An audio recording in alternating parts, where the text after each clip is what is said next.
Good morning, YouTubers. It is I, Mike Martins. Welcome to a very special edition of Morning Coffee with Mike, where Mike doesn't even get coffee. Why? Well, I bought some instant coffee, and I haven't had it in a while. So, the last couple of days, I've been drinking Nescafe. Good Nescafe, good quality tin, nice tin, fresh aroma when you open that foil. Oh, my God. And then I got the nice, fresh Farmer's Cream. Local cream.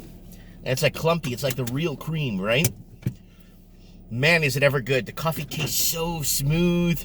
Good old Nescafe. You know, in Europe, a Nescafe is like one of our main coffees, right? And back in the day, the instant coffee used to be Maxwell House, used to be a big leading brand. And so was Sanka. If you guys remember Sanka coffee.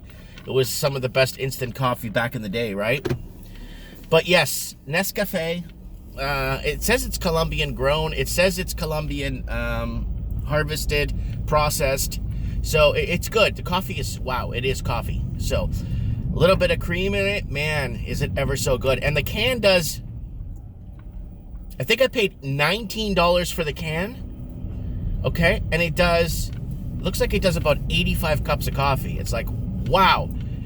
So I was paying $2 and something cents. I don't mind. You know, it's a luxury. I don't want to buy coffee. Go ahead. But, you know, I love the taste of Nescafe. It's like a full blend. You know what I mean? Anyways, I'm not going to be talking about coffee all this morning. I'm on my way to drop off a few letters.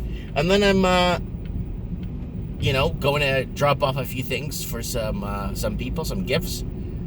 But, yeah, I'm on my way to where the air is free. It is a beautiful day here today. It is +5 right now. Cars registering +5 outside.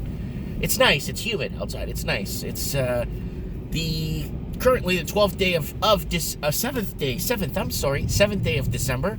I always read the month as the day first, but no, it's the 7th day of December 2019. And I'm feeling good, people. I've been intermittent fasting, and I've been on a semi-keto. I do have carbs. Not all the time. Once in a blue moon I have carbs, but no sugar. 0 sugar. And since I've gone off the sugar, man, I feel, again, it takes time. It really hurts for the first week to get off sugar. Second week, you're like, why was I eating so much of this crap, refined sugar? You know? Anyways. So, tonight, guys, we're going to have a very special edition of Mike in the Night. I really invite everyone to come on. I know it's late in the East Coast. That's why it's Mike in the Night or Mike in the Morning, if you want to call it that. We start at 9 p.m. Pacific time. Usually on Saturdays, I work till 5, and then I get home, spend some time with the family. Today I'm going to be we're going to be eating some Chinese food. We're going to be hanging with the family, watching TV and stuff until about 8 o'clock, 8:30, kids go to bed. I set the show up, and I'm free and clear for the rest of the night for Mike in the Night. But tonight we need to talk about food shortages, food prices. Remember, supply and demand, prices of things start to change or fluctuate. So there's going to be a lot of food shortages. We're headed towards food shortage crisis. And not because we're overpopulated, not because of any of that. No, it's not. It really isn't.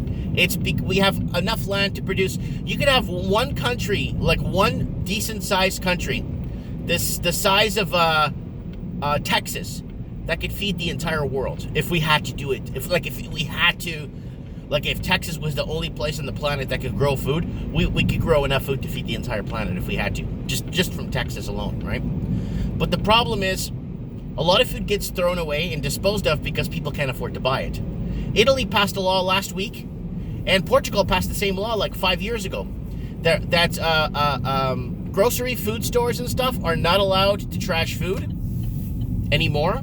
That goes bad. It gets sent to food banks, or and restaurants are not allowed to throw food in the garbage anymore. It gets sent to local shelters for people to eat. Period. Done. No more. They passed a law, and that's that. Oh, what about if the food, that's only in Canada and America. Oh, I'm going to sue these people because I got to eat for free and I didn't feel well after. And then now I'm going to, it's bullcrap, right? So, but in Europe, it's a little bit different. You eat for free, and if it doesn't taste that well, or you get sick once in 300 meals, oh, well, it is what it is, but I'm okay, right? But all these laws and red tapes here in the West, North America, so yeah, we can't do that. Of course you could do it. Feed somebody. And I know some states in the United States where it's actually illegal to feed the homeless. It's almost like you're in a zoo. You can't feed the animals. Like, what? Anyways, let me go drop off this mail. I'll be right back. Alrighty, I'm back. So yeah, I do stuff like this with my kids. It's Saturday night. And like for my daughter, we read magazines together. We go through the pictures and look. And my son loves cars. What better time to introduce him to real cars? Man, when these cars were hitting the roads, it just felt, it was just so free then. It was so, I think people hang on to this type of, these vehicles. Oh, wow, look at the Roadrunner.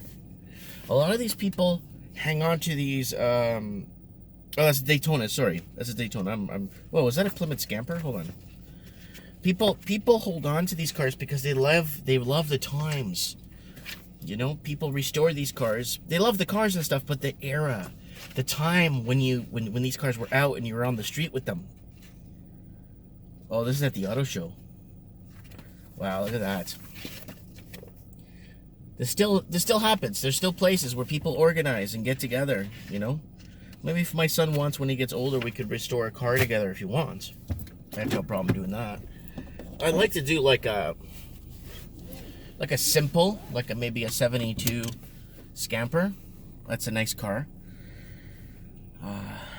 That's a nice, easy car to restore. It's easy it's a streamlined car. It's easy to get rims for, if you want to get aftermarket rims. And if you want to get, it's got a nice convex back window. It's a nice, I've seen them in a dark plum purple. They look really nice. They look very well done, if you want to say it that way. Maybe a Dodge Dart, something not so crucially overpriced, but something we could do together.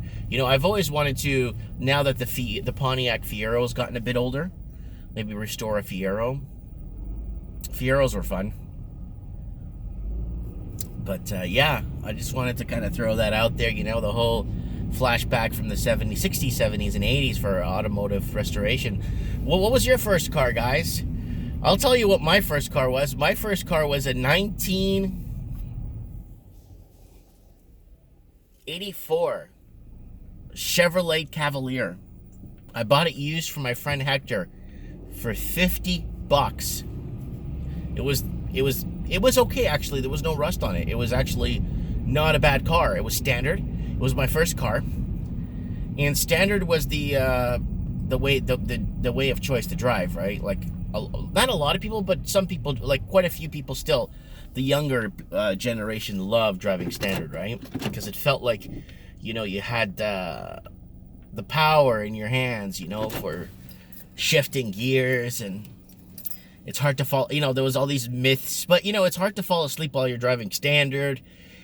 All these myths, people created for driving standard and stuff. But yeah. And then from there, yeah, I went through just different cars through the end of when I finished off high school. Everybody in high school had a car. Almost everybody, 90% had a car. Everybody almost had a car. Everybody almost had their own set of wheels. There was nobody, there was nobody, everybody was middle class. There was no upper middle class, but it was a middle class. Portuguese families and Italian families, Greek families. And, yeah, we went to school, we did our thing. We worked hard, we worked hard to build, and we worked hard to, to create a bit of happiness for our families, My dad, my mom was always, trying to vacation here, do this here, do that there, road trips. But I really want to keep that going for my children, right? So, anyways, guys, a little bit of nostalgia talk here this morning. That's going on, and I think we need to start focusing on the price of food, guys, and the distribution of food. They're going to start, of course, like they usually do, blame this and blame that, and they're going to raise the price of gas and blah, blah, blah, and, oh, the price of food needs to go up because the price of gas went up and blah, blah, blah. So they're always trying to find a reason why, they're always trying to find a reason why the price of things go up, instead of just being honest and telling us why. I don't know if you guys remember the oil crash of 2014, when oil was trading at $118 a barrel, $120 a barrel. I don't know if you guys remember that. Then oil drops to like $30 a barrel in the crash, and then the price of gas spikes up.